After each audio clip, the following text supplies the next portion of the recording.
VDs. Don't even get me started on SJWs, you know? SJWs. He doesn't like social justice. You know, I just feel like the world would be better if we just blew the whole thing up and started from scratch. I presume you would not be blown up in this. Yeah, right. Of course. Well, I mean, that's one way to look at it. I prefer... You know, F this. I need to go do a BM. TMI.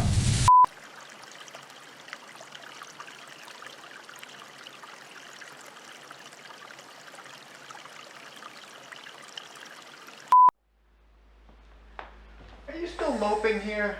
Yeah, I know, you know, the shit at the fan, you know, there's been a major collapse and everything. But, you know, you can't live in a cave like this. You get all these cardboard over the windows and everything. It's depressing. We need to live again. It's America. Let's, I'm going to start by taking this down right here. It's time to...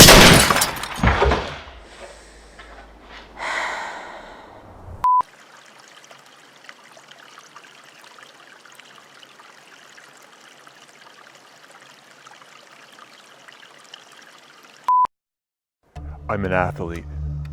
I have an athlete's mind, an athlete's hand, and athlete's foot. Which really sucks. Because it's itchy.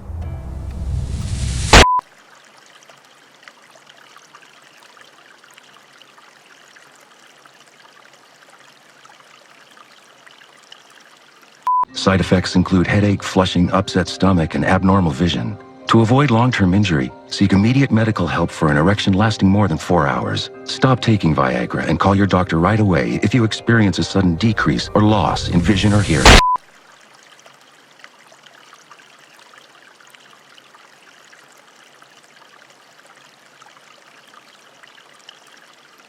You know, what you just said just there is exactly the way that I feel. It is exactly the way that I feel about this. Ever since we entered this period of total grid down collapse, you know, with the exception of cell phones working perfectly, I could not be more happy. I mean, it is vindication that, you know, where everyone had been questioning my judgment and thinking that prepping was a sensible idea. Now they know I am a man of solid judgment. That, you know, I can see dangers and, you know, respond to them appropriately. And, you know, so many people have, you know, my family and friend network have asked for help. You know, I told them to essentially screw off. Oh yeah. I mean, if there was a stranger that showed up, yeah, I would totally be open to that. But as far as anyone that I knew that had questioned my judgment, you know, oh wait, actually there's someone knocking at the door right now. I'll call you back. Hello? Hi. I'd like to join your group. Sounds fine to me.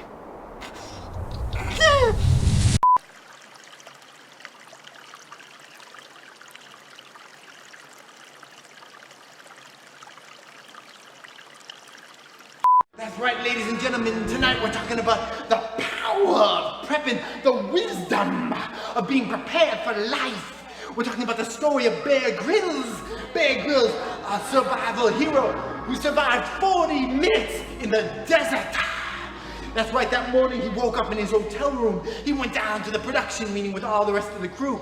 Did he have a full crew breakfast? He had a continental breakfast, just a continental breakfast of waffles, toast, bacon, eggs, coffee. Someone give me an amen. He was starving with this scant breakfast. The production crew had warm coats on. It was very cold that morning. But did Bear Grylls have a production coat? No, yeah, it's his costume. He was suffering in his costume. He had hand warmers in his pockets and his boots and all up and down his back. But other than that, he was suffering, surviving in the wilderness. Someone give me an amen. Hold on. I'm feeling the power of prepping. It's telling me somewhere in the audience there's an unbeliever, somebody who doesn't believe in the wisdom of prepping. But don't worry. Someone give me an amen. Give me an hallelujah. That's right. We're gonna turn them into a believer.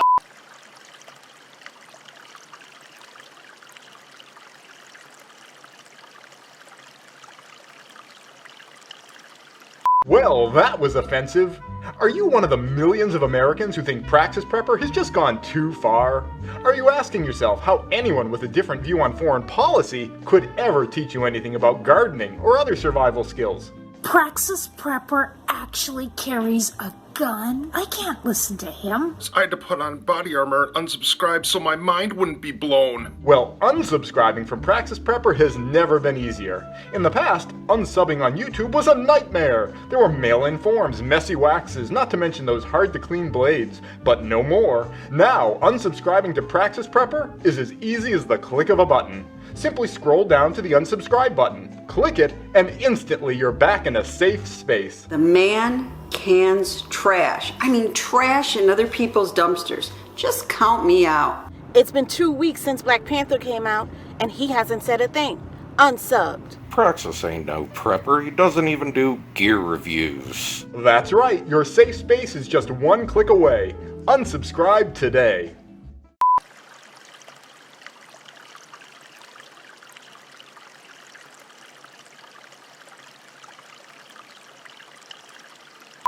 Hey YouTube, this is Praxis Prepper, and today is a very special episode. I've been waiting a long time to do it, and to help me with it, I figured I'd ask Amber to help me out. Oh hey, our banana showed up. Sweet. Okay, cool. Hey, could you help me with today's episode? Yeah, sure. What's so bad? Awesome. Oh well, the title of it is Teabagging and Shit Eating for Post-Test. No! What are you doing? I need your help. I need your help. I need your help.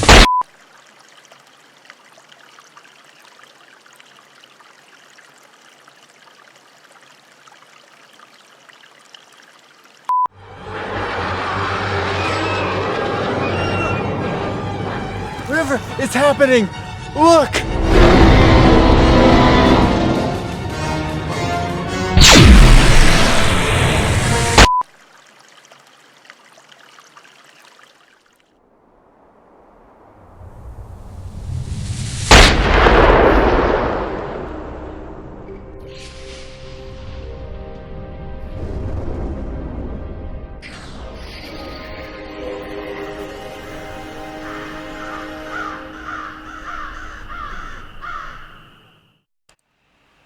Hey everybody, and welcome to the live stream related to the Project Homestead series. I mentioned earlier today around 4:30 when I did the little announcement for this video, we're going to be talking about homestead building, retreat building. If you have any questions about your own project, I've done this a couple times in the past, and you're welcome to ask me whatever you guys have. This is the Patreon only live stream, so it's going to be a small audience tonight. I see in my images here, hey, thank you very much for joining us, and thank you so much for all your tips that you've been sharing with me, specifically about the Home Depot fiasco that went on, recently, and I did the video about it, and you were making some suggestions, and I think that was all really good advice. In fact, like I said, I had done most of those things already. For anyone that doesn't have any idea what I'm talking about, whenever you're building, anything, it's pretty common to maybe buy more materials than you need and then return the excess. You don't want to be building and then be one board short and have to drive all the way out to the lumber yard for one extra board. So usually buy a little extra with the understanding you can bring a lot of the stuff back.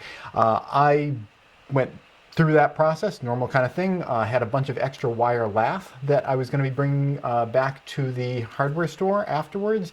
And when I got there, after borrowing a truck to return the stuff, the computer told us that we couldn't return it, and it was a real hassle. We ended up having to go through a process of writing in, and it was resolved. Actually, just this morning I found out that I got an email from Home Depot, and they told me that the decision to tell a customer, myself, who spends tens of thousands of dollars at their stores, their decision to tell me that they were going to not keep their promise about returning the stuff, that was 100% correct. That was the right call to make.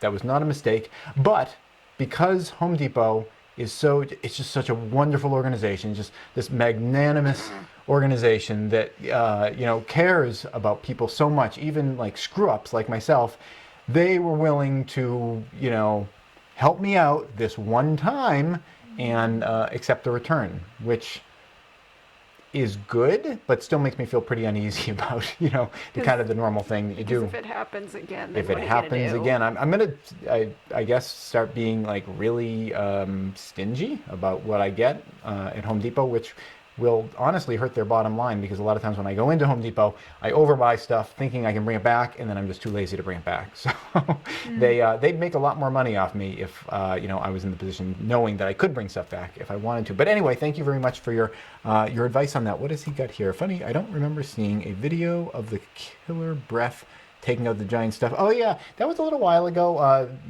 One of the intro videos, the funny ones. I think that was for, it was some kind of like a ultrasonic pest deterrent kind of thing. That was what that was from. So we had fun with that one. Well, one of the things that I miss while I've been doing this Homestead series and building the homestead is that I don't know if you guys have noticed, I haven't had quite as many of those kind of like fun things. That's one of the things I can't wait to get back to Alien Invasion, and I can't wait to get back to doing a lot more of the fun stuff. With me tonight, if you're new, is Amber, and again, it's only the three of us here at the moment, but you know, I know people watch these later on. Amber's going to be here with me tonight, and she's going to be reading questions. I'm going to be trying to answer as many questions as I can, and as I interrupted myself earlier, I was in the middle of saying what we're doing here, so answering any questions about homestead building, retreat building, any of that kind of stuff, and tonight, and kind of, you know, I don't want to say tonight only. I want to say tonight only, but it's probably going to bleed over because it's going to be a thing for a little bit, I think. We're going to be talking about coronavirus, what our family is doing to kind of prepare for it. I've been having my eyes on it for a bit. I haven't been in freak out mode. As you might have seen the earlier video that I did. If you're not, I'll put a link to it up here. This was me, you know, I don't know, like 2 weeks ago or something like that. Early stages, you know, with some general advice, and I still stick by that advice. You know, things have developed with the developments of the virus, but, you know, at least for where things are right now, I think it was still pretty solid advice. We're going to talk about a little bit more of that kind of stuff. I know that right now there's a huge shortage on N95 masks.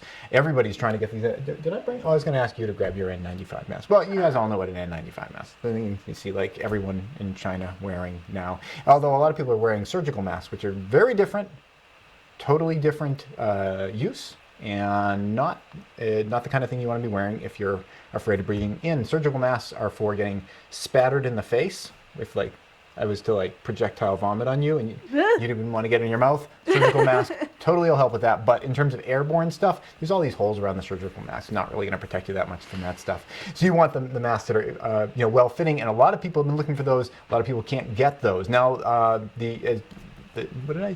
No, you didn't see it. The train has already sailed on that one. I don't know. The train has already sailed. I said that during the little intro piece to this earlier, which is kind of a mixed metaphor. I think it's either the train has left the station or the ship has sailed, but it came out of my mouth. But I was able, as you saw in the other video, to find a train with a set of sails on it, so I used that. Yeah, N95 masks, you know, it's great to be a prepper if you stocked up on them, but at this point, you know, yeah, you can still get them, but they're going to be more expensive. You know, you got to look for them a little bit. And doesn't it cost like $100 just for one at this point? I saw one listed for $100. You can get them for as low as $30, but if you bought them like 6 months ago, it would be like $4 a mask, and that's when we bought all of ours. We've got like 40 or 50 of those kind of things, and you want to have a lot of those. So anyway, the train has sailed on that one. That's going to be my new metaphor for everything.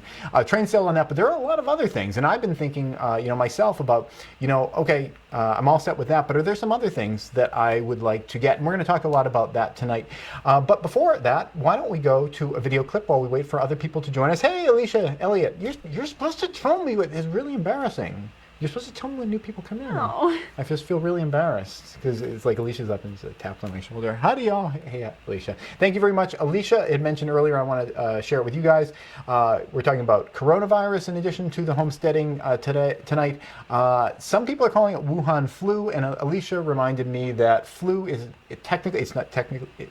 technically a flu, so that's not really a correct way of describing it. And Wuhan is kind of like, you know, she feels like if you call it Wuhan flu, it kind of like makes a bad name for Wuhan. But isn't that kind of like how we name all of our diseases? Like here in New England, the home of Lyme disease, from Lyme, Connecticut. We invented it. Actually, some people think that Lyme disease might have been an invented thing from like a lab down there. I don't know whether that's true or not. And some people are saying the same thing about the coronavirus, including as of today, the White House, maybe. I guess like the White House is like investigating they need a new. I don't know. I mean, there are some little bits of information that may or may not be true that suggest that it might have been engineered, but really, to me, it doesn't really matter. It's just whether it's an engineered flue or a non-engineered flue, and it's not a flue at all. It sucks to get sick. So, you know, we're going to be talking about that kind of stuff. But before any of that, let's go to a video clip that I shot earlier today showing the state of the project. If you guys have any questions about homestead building, blah, blah, blah, retreat building and all that kind of stuff, or, you know, about what we're doing to prepare for coronavirus coming in, think about them, type them in, and we'll answer them after this video clip. Hey everybody, I'm just heading in right now, and we had an ice storm last night, so things are kind of slippery, but one of the great things about the location of where we're temporarily living in relation to the build site is it's super close, so even if the roads are sort of sketchy, there's not that many of them to drive over. I'm just getting onto the driveway right now, and the driveway's a lot smoother than the rest of the road after the landscape crew came in and smoothed it out. So just pulling in right here, and here is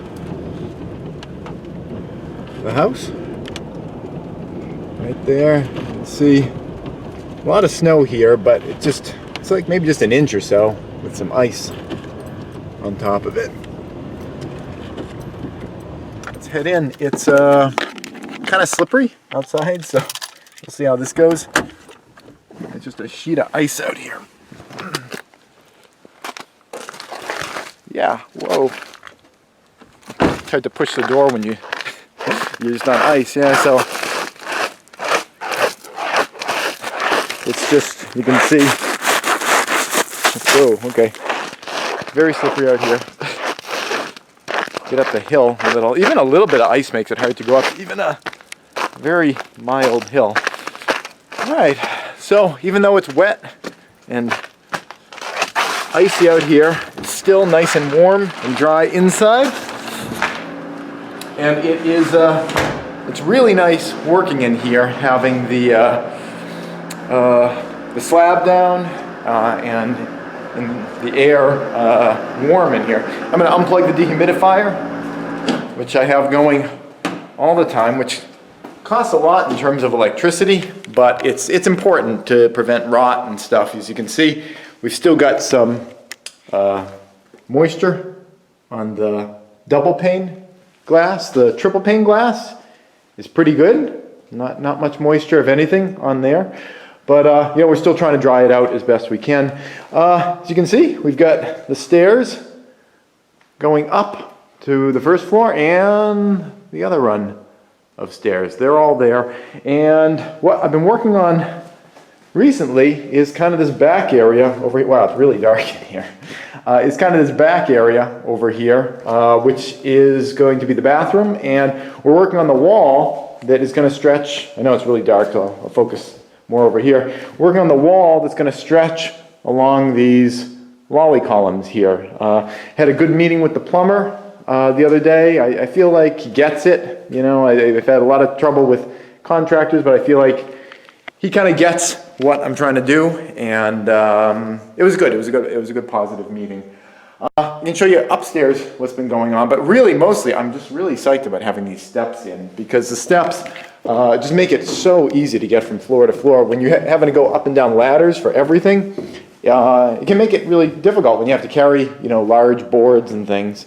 But having the stairs has made it really easy.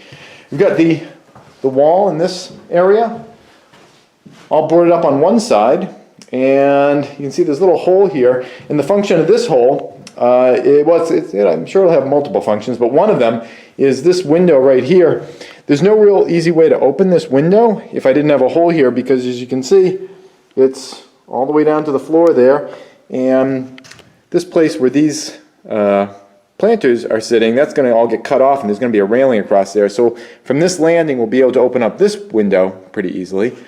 But this one is going to be really difficult unless I have an opening in this wall where I can kind of pop through. I'll have a door there so I can open and close it. But overall, I think it might be kind of nice if I probably have my desk up here where I edit videos and everything. And it'd be kind of a nice way to kind of poke my head out, and if I've got to talk to River or something, it'll be a different way of kind of communicating through the house. So let's go all the way up to the top because there's a lot of work done up there. Coming around here, you can see that you recall we had some trouble with putty initially, but Josh is doing a really good job making it nice and smooth on all these columns. So he's definitely learned from that mistake, and it's going great. Got all the stairs in here. There was one tiny little issue. My dad had done this step where he accidentally cut it a little wrong, but he put the piece back in, glued it, and screwed it, and it really bugged him, but I think he did a great job of cleaning up that mistake, because mistakes always happen. There's always issues, and what's important is how you recover from them, and I think he did a really good patch job on that. All right, so up here, I've put in a lot of work on these closet areas, just getting all the boarding going up on the front, up over the doors. There's a little more light in here, so we'll focus more in here, but it's pretty much the same thing twice. You can see just kind of a mirror image on both sides. And the reason I have been working in here is because I wanted to use up as much of this wallboard material as I could, because we have all those piles downstairs. I'm trying to just go through them because they're really in the way at the moment. There's one little feature up here that is a hole, and the function of this hole is that we need to vent out all of our drainage pipes, the septic drainage pipes. And normally they would just kind of come up and go through the roof. In fact, they would probably come up in this back area here, and for a normal house, most people would just pop it up through the roof over there, and then it would, you'd never have to bring it into the rest of the room. That would be a really nice way of keeping it out of sight. But I'm going to be running it all the way up, almost to the tip-top peak, and the reason for that is we have a metal roof, and on a metal roof, the snow slides off really easily in the winter, unless you have anything going through it. So I'm trying to make all of my, there's some kind of an insect up here. I was curious what it was. It's just a stink bug.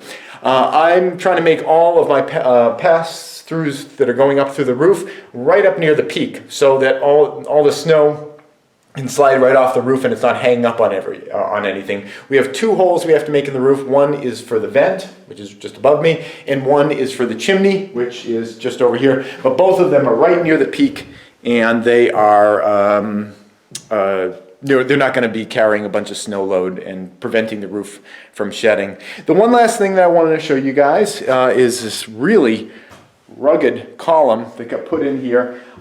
This is for the top of the stairs. There's going to be a railing that's going to come off of this, and it'll seem to kind of pass right through this floor joist here.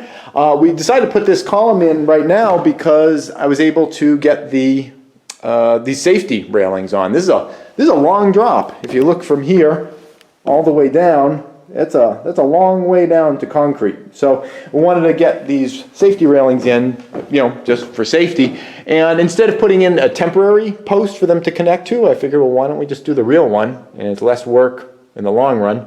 So got that in there. Those boards were outside. They're in some pretty rough shape, just in mud, but we got them cleaned up and looking good. So that's the state of the project today. I'm only here today. I'm actually shooting this morning, Friday morning. I'm only here today for just a couple of hours. I'm working downstairs trying to get the that back wall kind of start to get put together. But a couple hours is still a couple hours, and it'll put me a few hours ahead of where I would be otherwise. So that's it. Let's go back to the live stream where we can talk about any of this stuff, or if you guys have questions about what's going on with the coronavirus and what my family is doing to try to protect ourselves from it. That's it. All right, so we're back, and I read a question from Alicia. Oh, could you turn the audio down on that? Yep. I'm hearing an echo of myself. Alicia had asked a question about that huge open area in the middle and whether that'll make it difficult to kind of control ambient temperature in different zones. Well, the way that I'm kind of addressing that is that I'm not making zones in the house. It's just one big zone. It's a big open kind of concept design for the whole thing anyway. The entire lower level, with the exception of the pantry, is just one big open space, and a lot of the other areas, the bedrooms kind of have doors and things, but other than that, there's a lot of movement of air, and that can be a liability. But I'm kind of working with that as an asset to help heat the floor. What I'm going to be doing is grabbing all the warm air from up at the top, because whenever you have a wood stove fire, or if you open the windows in the summer or something like that, all the hot air is going to go up. We get another question in a moment. Okay. So what I'm doing is I'm going to be collecting all the hot air from up at the top and then pumping that down through some 6-inch vent ducting. And that's going to go right into the floor, and it's going to blow under the floor, and the floor is going to be, generally probably be kind of cool, and that warm air is going to transfer its heat to the floor, warm up the floor, and I'm just going to keep kind of a constant cycle going through. I found a great air circulation blowing fan. You can get a lot of these things related to, I think it's like pretty much like the pot industry, like indoor growing and everything. They've got lots of fans and humidity controls and things like that, and a lot of it is very energy efficient, because people grow this stuff for a business purpose, and you want to have a small amount of capital go in and a large amount of capital come out of that. So it's easy to find energy efficient devices. So I got a really nice fan at the top speed, which is like way over cranked, way overkill. It's 40 watts, and I haven't measured it yet, but I think I'm running it probably below 10 watts, maybe 5 watts or so, and it's able to move the stuff right through, and it's working out really well. So yeah, we're just going to have the whole house be one big controlled zone, with the exception of the pantry, which is going to be a cool area, and we're going to have that insulated off. What was the other question we had? About how many hours a week have you been able to work on the house on average? Okay, yeah. There's also another question after this. Okay, cool. We'll jump to that. So depending on when you ask me that, you'd get two different answers. When we were working during the summer, trying to get the walls on and the roof up and the windows on and all that kind of stuff, I was doing really as many hours as I possibly could every single day. River was coming with me, and being on site most of the time. Yeah, he enjoyed that for a while, but then it started getting a little bit, grueling for him. So we were doing that before. As soon as we got everything kind of sealed up, I wanted to have a bit more of a more balanced approach. Mostly just for River, because I didn't want this to be a hellish experience for him. And there's other things. I do homeschooling with him. I needed to, kind of make sure I got back to that sort of stuff, because over the summer we weren't really doing that much, which I guess compared to public school, they're not doing anything. So I didn't feel bad about that. But we really needed to kind of get back into a bit of a rhythm. So what we're doing now that there's not as much of a rush, is every morning I go in at about, I try to get in there at around 8. Sometimes it's 8:30 or so. Sometimes it's as late as 9. I do a little bit of homeschool activities with River in the morning after breakfast. Do some homeschool activities. I set him up. He can play some video games, or watch some movies or something like that. I set a little timer for him for like 45 minutes or so, and then I go off and Amber's here, so she's here for him, and I'll stay there generally until lunchtime, around 12:30. I'll come back, and that'll be it for the day. So about 8:30 to 12:30, so that's about 4 hours per day, maybe a little bit less, depending on what time I get there.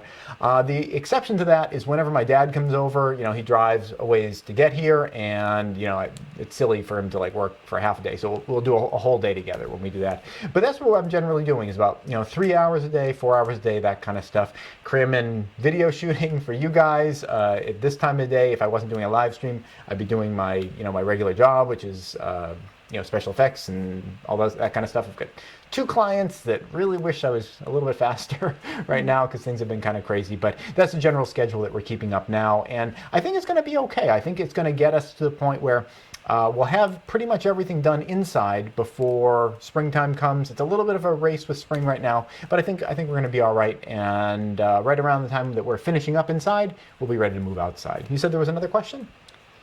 Will the fan be grid tied? Will the fan be grid tied?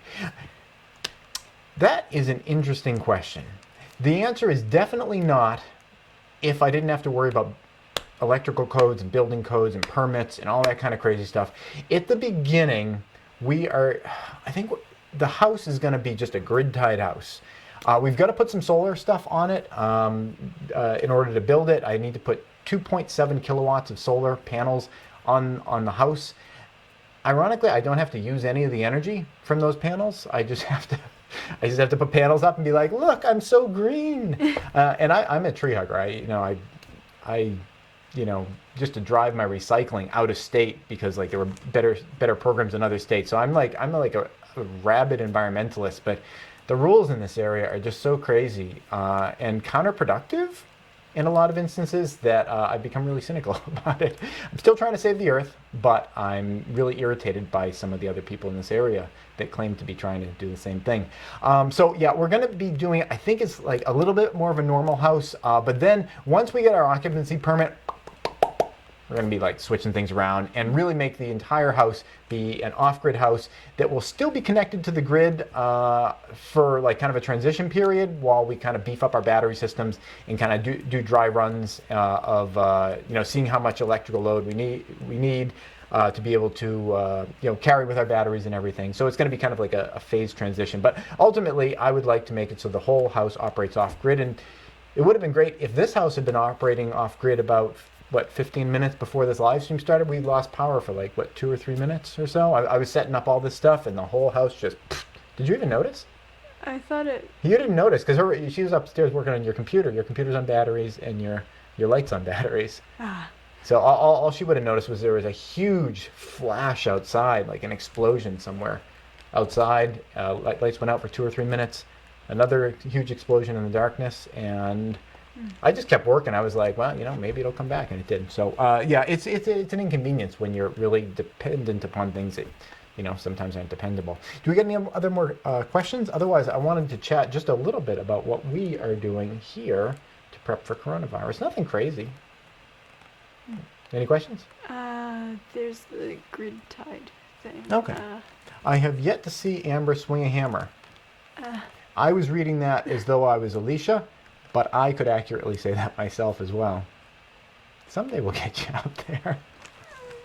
Okay, so here's if there are any other questions, please shoot them over. Let me know if there are any specific questions, and I will let you guys know in the last 5 minutes. This wasn't a 50-50 show. This is like I can't do the math in my head, but the show is mostly homesteading, and that's the way it should be.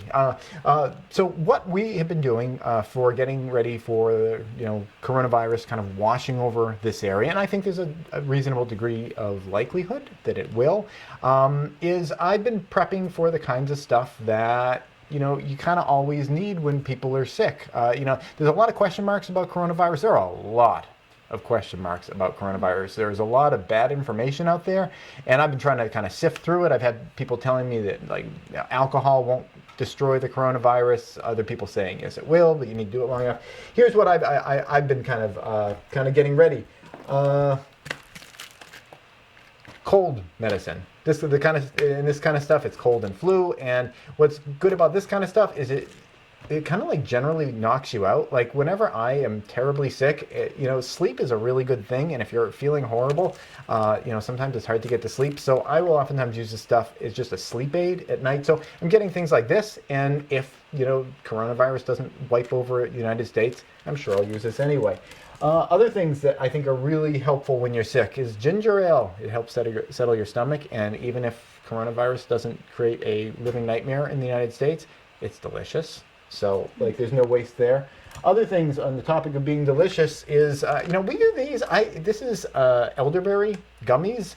I know there's some people that are swear by elderberry, and there are some people that just think that it's This is kind of starting to feel like product placement. Oh, I'm not advocating any particular product. Okay, I'm going to turn this around, and I'll even cover up the label. Elderberry stuff, at the very least, it's really delicious. I actually look forward to these every day. And, maybe they're helping my immune system, but if they're not, they're just helping my mood and my happiness because they're just so delicious. Just general okay, I'm not going to show you. Just general multivitamins. And again, these are all things that you're going to kind of use anyway because people take vitamins and it's not going crazy. One thing to think about, why did that computer go out? Okay. We didn't lose power. No, we didn't lose power because that's not on battery. Okay. It just turns off. Okay. Another thing is cough drops. I always get a complimentary cough for. Okay. I wasn't trying to pick on you. I was just. You made it really awkward. You've sabotaged my entire thinking process. I'm now. so sorry. Okay, cough drops. Well, these are Ricola cough drops, if that's the way you pronounce it. And I actually really like these. It's a little bit less sugar, and I like yodeling. So So they work for that. But, you know, I mean, if you're coughing, and I always get a cough, like I said, like I get like a tiny little cold. It's no big deal. It's over in like 24 hours. It was like the easiest cold ever. And then I get this complimentary cough for like 2 weeks. You guys saw me in the video. I just get this cough going for a while. And if you're coughing all the time, you're ripping up your throat. And do you want to share? Would you like to share with the rest of us? I'm sorry. You're really not going to share after all that? I'm sorry. But like, you're saying you're lubricating your throat for optimal yodeling techniques. I did not use the word lubricating. Okay, other things we got here. Soap and hand sanitizer. Now there's a lot going around, and I'm not a doctor or a registered nurse or a, what's like the super like nurse? What's a super nurse? Medical assistant? No. What is it when it's like a super nurse? It's like a, I forget the word for it, but like nurse practitioner. I'm none of those things, but I do a decent amount of research, and I've been looking into this controversy about hand sanitizer versus soap, and it seems like, you know, my best information that I've been gathering is the absolute best way of cleaning your hands, and this is only about your hands. It has nothing to do with what you breathe in or whatever, just about cleaning your hands. But I mean, you know, you want to try to limit, you know, use masks. You want to show the mask? Amber went and got the mask during the video break. You can use the mask for inhalation prevention. You can use soaps for getting it off of your hands. So the best way to do it is soap and water, washing for 20 or 30 seconds, really lathering it up. That's the best you can do. But, I mean, honestly, that's not always available. So if it's not available, hand sanitizer is better than nothing, and it works best if you use more of it than most people oftentimes do. You want to put enough of this on your hands, and this is, again, just from my research, to have your hands be wet, lubricated, if you will, for about 20 seconds of really working it all over the place. It's the physical action, perhaps, as much as anything else, because if people were to cough, and if there's mucus or you touch something and you get the mucus can actually protect the virus on your fingers, and you really need the physical action to get it. Why are you looking at my hands like that? Like there's some sort of weird innuendo. Other things that I'm doing here. This one's a little bit, it's a little bit off the wall, but I bought it and it's multi-use. This is a chemical sprayer, a bleach sprayer, and I got this so, you know, I don't know, you know, if you were in a situation and someone was coming back from somewhere and you felt there was a chance of contamination, this, you could kind of spray a bunch of stuff off and, you know, feel a little bit better about it. These don't cost very much, and you can use them for all sorts of other things. You need to make sure you get one that's chemical or bleach, because otherwise, you know, you could destroy the thing. And honestly, I wouldn't trust them to like let the stuff sit in there. You know, after I used it, I would kind of rinse them out with water, because bleach can be really damaging. I destroyed a bunch of socks thinking you could just soak in bleach for a while, and you know. Somebody might be raising a question. These aren't necessarily like a one-size-fits-all kind of thing. No, oh, that's a good point. Yeah, there are different sizes on these things. You have to get a good seal around them, because if the air is going around the edges, it's, you know, it's not doing anything. So yeah, there are different sizes, and if you have different people with different size faces, you might want to get some small sizes. We have a variety of mediums and smalls for us. Bleach is a good thing that you can grab, and it's got so many different uses. And a couple of other things that I have been doing, and this is something that I think people aren't really thinking about yet, but if coronavirus moves through and you just feel really uncomfortable, and it's really kind of hard to like make it so like no one ever comes to your house. It's like you just turn into like kind of like a crazy person, and you know, you don't want to be like super awkward about it. And I mean, that's like human social reality. You know, people might want to come to your house, and you don't want to, you know, come up to the door with a shotgun and chase them away or whatever. You know, you might want to have some way of, if that happens, that you can recover from that. So I have been getting some more air filters for our house. I already have a Blue Air Model 200 series air filter. This is an old filter from that. I just replaced the filters on that, and I got a second one. This is the kind of thing that is, the prices have not gone up on air filters yet, and I think that they would if, you know, people started getting really nervous about it. Do we get a question? Please don't try to reuse a sprayer that you've previously put bug spray into. Okay. I wasn't planning on doing that. I've never put bug spray into it. I don't use bug spray. Oh, you mean like mosquito spray or something? I don't use that either. But all right, well, good tip. I'd be curious as to know why that is specifically the case. There are all sorts of respirator masks that you can get. If you can't find these, and a lot of people are looking for these because this is what you see all the time, and these are cheap, you can also get these kind that have cartridges that go on the side, and the cartridge filtration can still be N95 or 100 even, or you know. They may be a little bit more expensive, but you're also getting more quality. And since these aren't flying off the shelves quite as much as those are, the price increase on these isn't quite as bad at the moment. So this is something that you could maybe get into. One last applicable thing. These are lights that I use to sterilize my shoes. You might have seen I did a athlete's foot video where I made like a little foot bath, and athlete's foot is something that like comes up for me because I'm always going barefoot in the summer and my feet have adapted to that. So in the winter when I coop them up in boots, they keep being like moist like they are all summer. It's good in the summer because I don't have dry, cracked feet. Like a lot of people say, oh, I can't go barefoot in the summer because I get dry, cracked feet. Not a problem for me, but in the winter I get like the opposite problem. So all the awesome saltwater foot baths that I do in the world are of no use at all if your shoes are still like teeming with the stuff. So I got these for that, but these can also be used, the intense UV light, to sterilize this kind of stuff. Now, would I rely on it for my life? No, it'd be better to have that extra mask. But if I find myself in a pinch where, you know, I feel like, you know, I want to try to stretch the mask a little bit, having a tool like this could be a handy way of sterilizing the outside, because you can try to wash these things out or blow these things out or whatever, but if there's virus on it, you got to destroy the virus. The box was saying that these need to be disposed of if they get wet, like they're not going to be as effective anymore. Yeah, they won't be quite as effective anymore. So yeah, I mean, really you want to have new N95 masks, but you know, in an emergency situation, a battered up one that got cleaned a little is better than none at all. Hopefully.